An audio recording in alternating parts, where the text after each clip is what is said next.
Hey guys, welcome to episode 7. Today we're talking about the science of vibes. Ooh, one of my favorite topics. How frequencies impact your brain and your body. Stay tuned.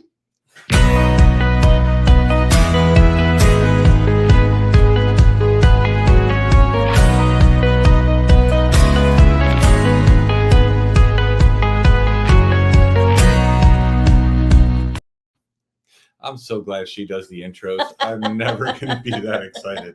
Hey guys, welcome back. I'm Dr. Michael Longyear. This is my wife, Dr. Meaghan Dr. And this is a fun topic. As we talked about doing this one, I'm going to be honest. This is probably episode 1 of like a 4 or 5 part series that we'll sprinkle in as we go here on frequencies. Frequencies, if you guys have ever heard me speak before or been to any of my classes, this is something that I love to talk about. I'm kind of a numbers nerd, and numbers really play into this frequency. Whether you go back into people like Tesla and Einstein and the math around things, don't worry, we're not going to throw any mathematical equations or any of that stuff in here, but numbers matter. Numbers being the universal language. You can go look up some of the weird stuff like the Fibonacci sequence or phi, which is a number that's meant to explain all life. You can go really far down the rabbit hole with things like fractals, and we'll get into a little bit of that today, but how, in a lot of things, like if you look at these pictures that are behind us, these are pictures actually of the brain is over me and of the heart that's over Dr. Meg. And they're actually not just pretty pictures. They're a special type of MRI called diffusion tensor imaging that takes pictures of fat or water. Water is in fat, and those are pictures of the axons in the nervous system of the heart and the nervous system of the brain, for those of you that are watching this. And if you're seeing those, you'll see that they have these weird kind of what are called fractal patterns to it. And for those of you that can't see them, it's not a big deal. Fractals are like what you see on the leaf, right? The veins of a leaf that go out. If you're flying in a plane and you look down at the rivers over you, you'll see that kind of fractal pattern. If you look at the bronchioles of a lung or the arteries that run through your body, they all have that kind of angle or that same set of angles to it, or fractal patterns. There's no right angles in any of those. Those right angles are something that's created by us. And the brain, when we get really into this, the way that the brain looks at things, it looks at things with a series of fast eye movements. That's how you're constantly evaluating people's faces and things in a type of eye movement called a saccade. And your eyes actually saccade in what looks like a fractal pattern when you actually trace and track that. So fractals, numbers, angles, they're all around us in everything. I know Dr. Meg and I think this is one where maybe our understanding of this actually blends a little bit more than some of the others. I think some of the others, she's on the woo side of things and I'm on the science side of things. I think when you start looking into frequencies, our ability to measure things is improving, and understanding frequencies in a different way is improving on a regular basis. And the math and the science behind it actually does match up with a lot of the weird stuff or the woo stuff that kind of is out there. And that's where you see like this explosion of things like quantum physics, quantum mechanics. They're looking at things on a frequency basis more than they are on a matter basis, right? So if you look at I said we weren't going to do any equations. I gotta throw one in there. Einstein with E = mc squared. He's the one that really blew the top off of this.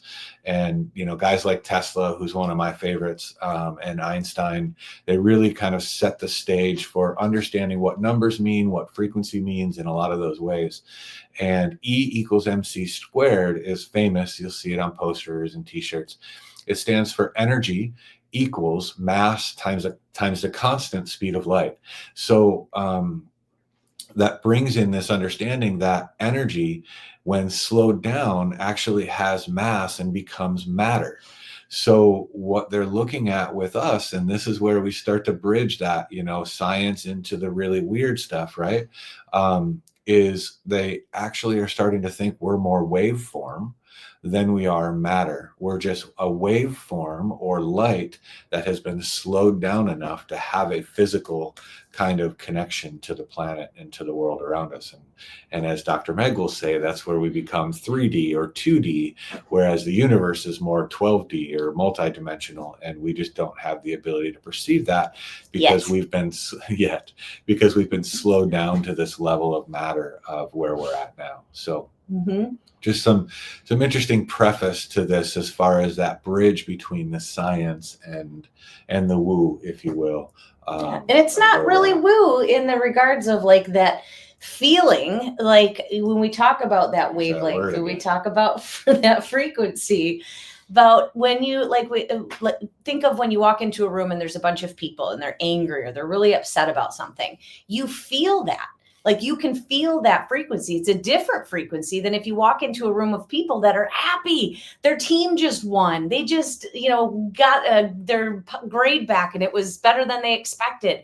There's a difference in that frequency of that anger versus that happiness or that joy. For those of you out there that, we're recording this here in the beginning of the new year. So a lot of people are on these, challenges of let's get focused on meditations and trying to raise our vibration, trying to, focus our, on positive things. What do we want out of our, new year? What do we want out of our lives? Focusing a positive energy, focusing that positive frequency versus feeling the, doom and gloom of, that things never go my way. I'm always feeling, that the bad things always happen to me. Well, that's what you're sending out. That's what you keep, focusing your mind on. But when you get something and something wonderful happens, and all of a sudden it's that gratitude that, oh my gosh, this is exactly what I needed. You feel yourself come up. You feel that rise in your vibration. You feel that frequency, and they measure those. Right. So we've got these, and this is science, right? This isn't just the woo out there. No, this is, you're okay. I'm just making you're sure. Still comfortable. You're still in the bumpers. Okay. Just making sure I'm not going too out in the out into the universe. But that frequency, that vibration, I watched a guy had a reel. I'll have to find it and I'll post the thing underneath on this channel. But he had said something that was super interesting to me. A good friend of mine actually sent this. I think you were in the room when I was listening to it. If you were to have somebody come up to you and give you $1 million check and you went and put it in the bank and the bank told you that it's going to take 7 days for this to post, and in 7 days you'll have $1 million in your bank account, what are you going to feel in that moment? Oh my gosh, this is coming. This is happening. This is going to be my reality. I'm going to have $1 million. Think of all the things I can pay off, the trip that I can go on that I've been wanting and planning, all of these good feelings that come into us because of an expectation of something positive. So we're raising our vibration. We're increasing our frequency in that thought of something happening, even though, and that's where all these, mindfulness and these focusing on what it is that you want and then attaching that feeling with it to bring up our vibration. So our cells feel all this. I know you go more into. And this is where, this is, again, one of the first ones where I saw this connection that was kind of weird to me, and that the weird woo people were saying very similar things to the science people. We were just using different language, right? Yeah. And this is one where I thought this was kind of cool. When they talk about raising your vibration, right?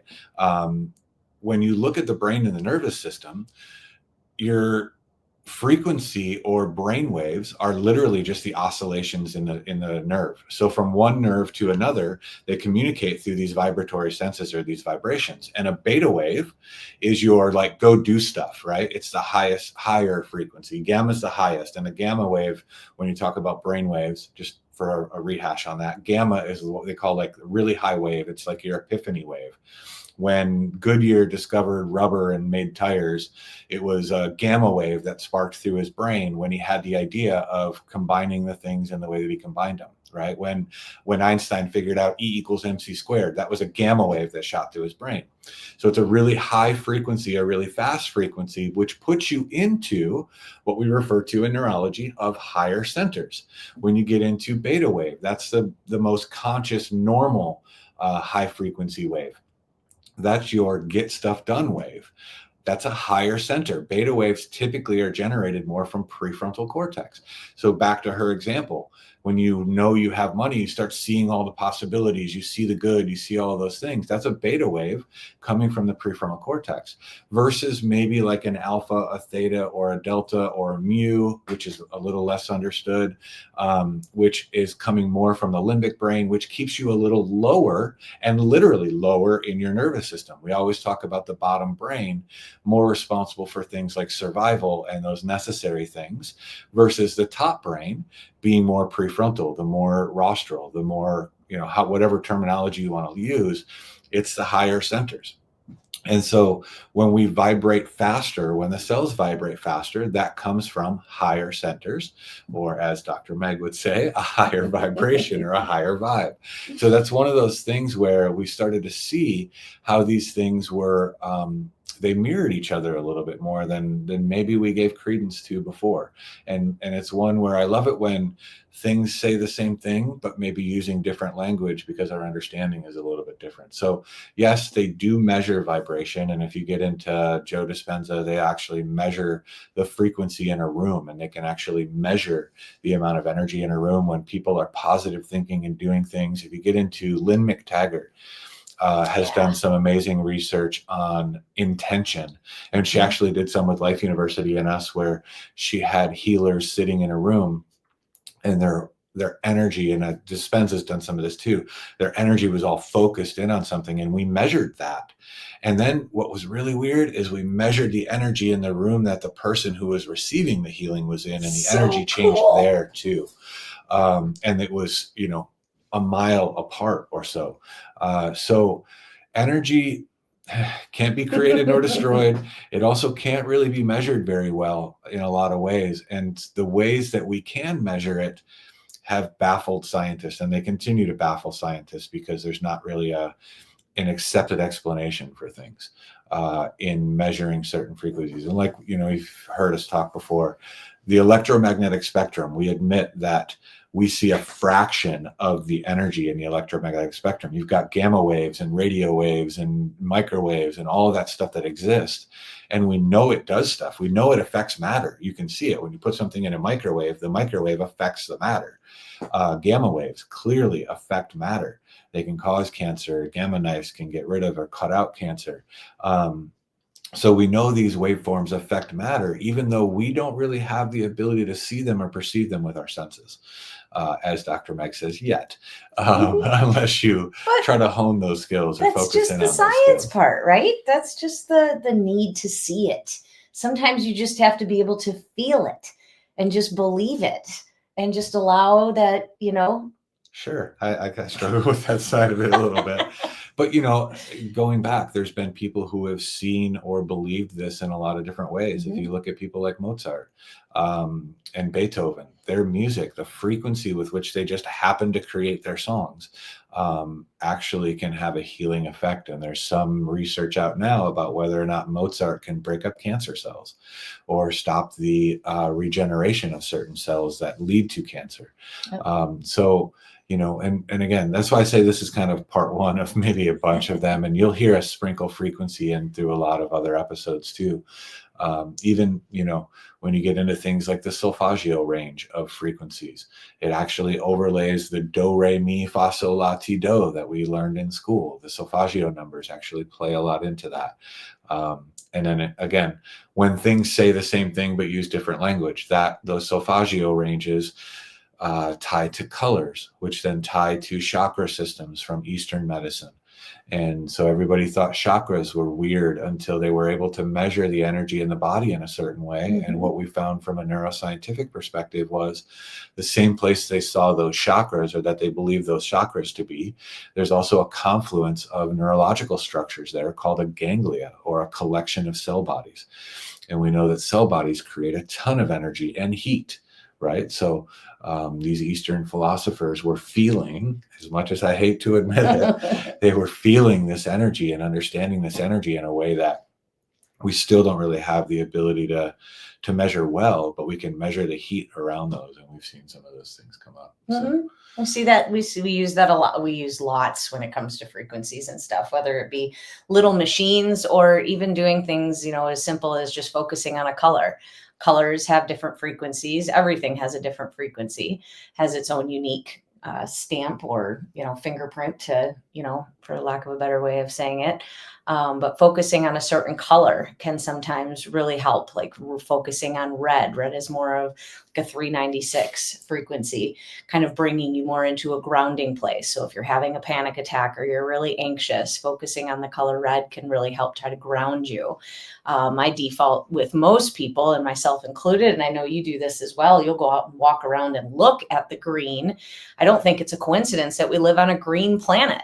There's a whole book on the, the 528 hertz. 528. Talking about the power of love and the frequency, the cellular level that it gets to, that color when we've got all this beautiful green surrounding us.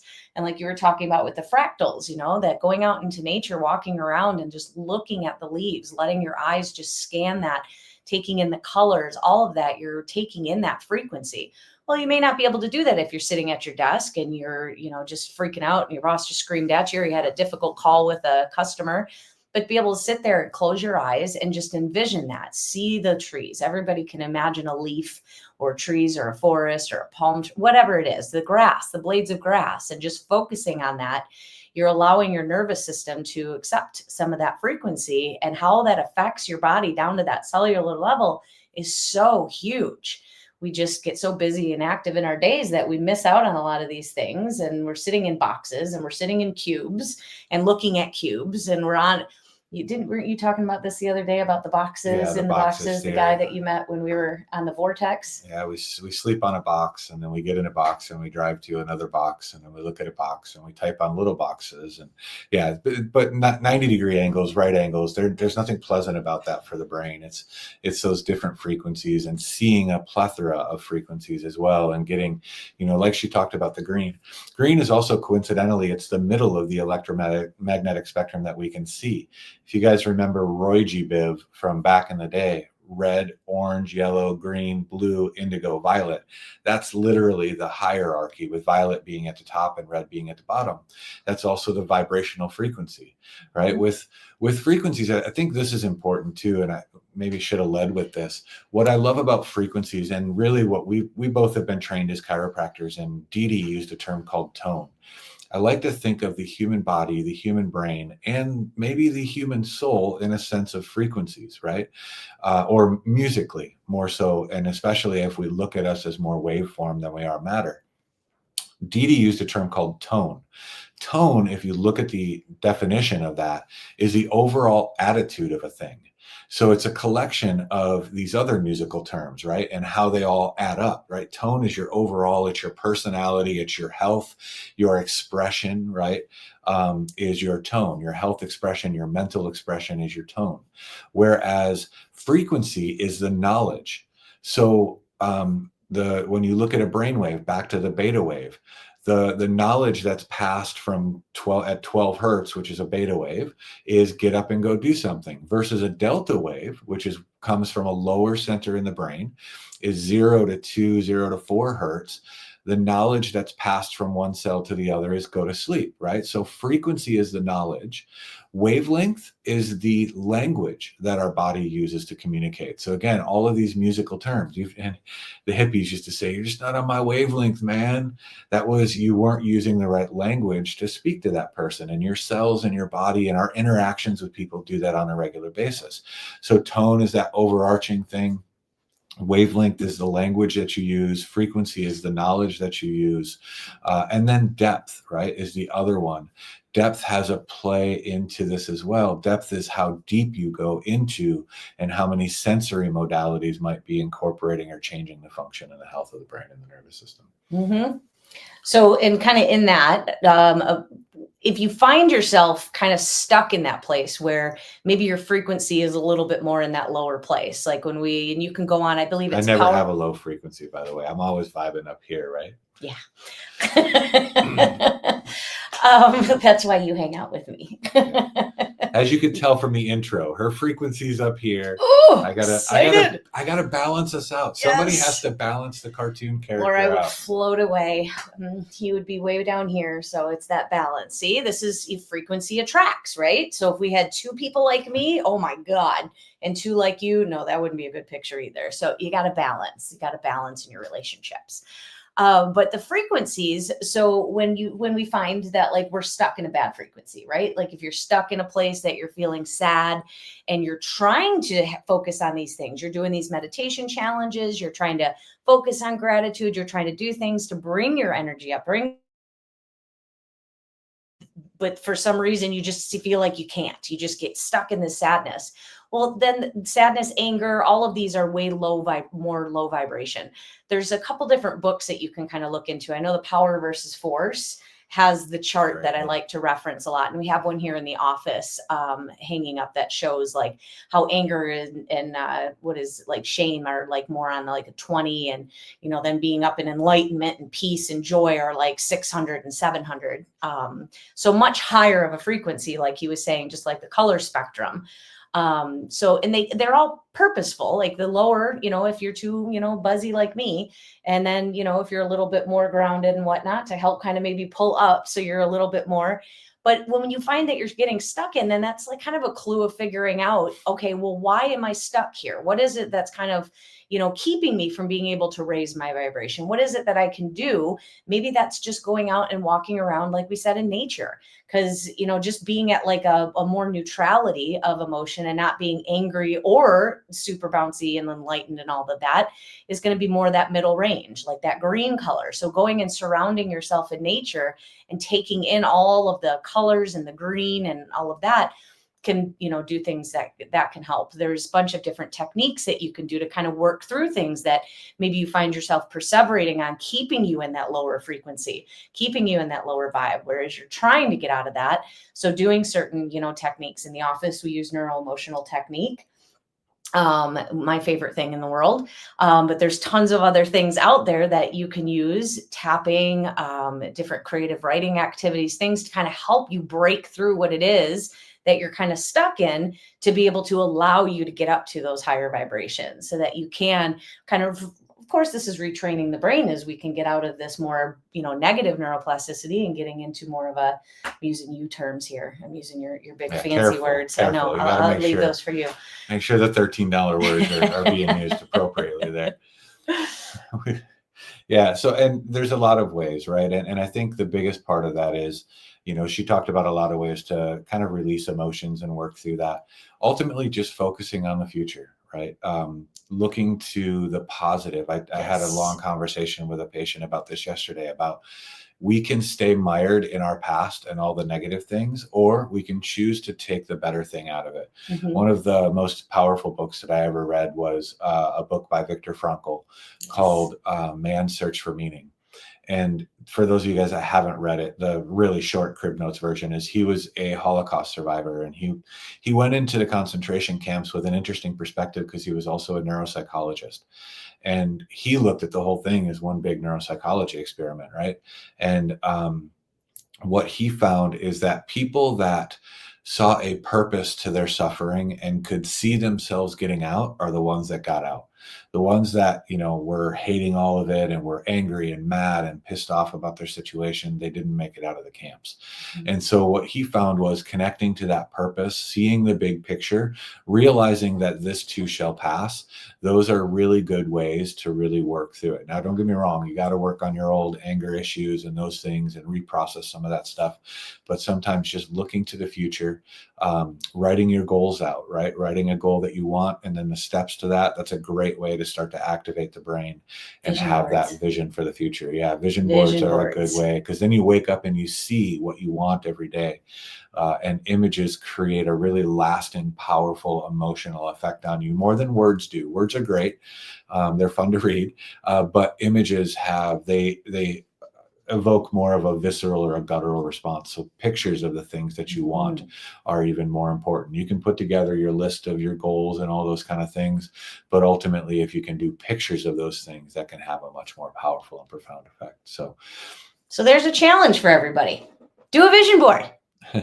Pull out all the things that you're excited about that make you happy and joyful, and maybe even pick different color background that is a high frequency color. Get into your purples and your blues and those things that vibe up a little Yes. higher. That's a great way to really start to see the things that you want and get away from those negative things that keep you in a lower brain area, right? In your limbic brain or even in your brainstem. And as Dr. Meg would say, vibing too low, right? Low. Come up, come up. So those are good ways to kind of raise your frequency, get the energy up in your brain and get into those higher centers.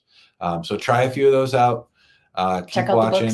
Check out the books. Yeah, if you got some time to read or you like to read, there's some really good ones in this one to really look at that. And again, you'll see more on frequency. We'll dive into this even deeper and even more with little episodes in here and things that we do. So thanks for playing along, and we'll see you guys next time.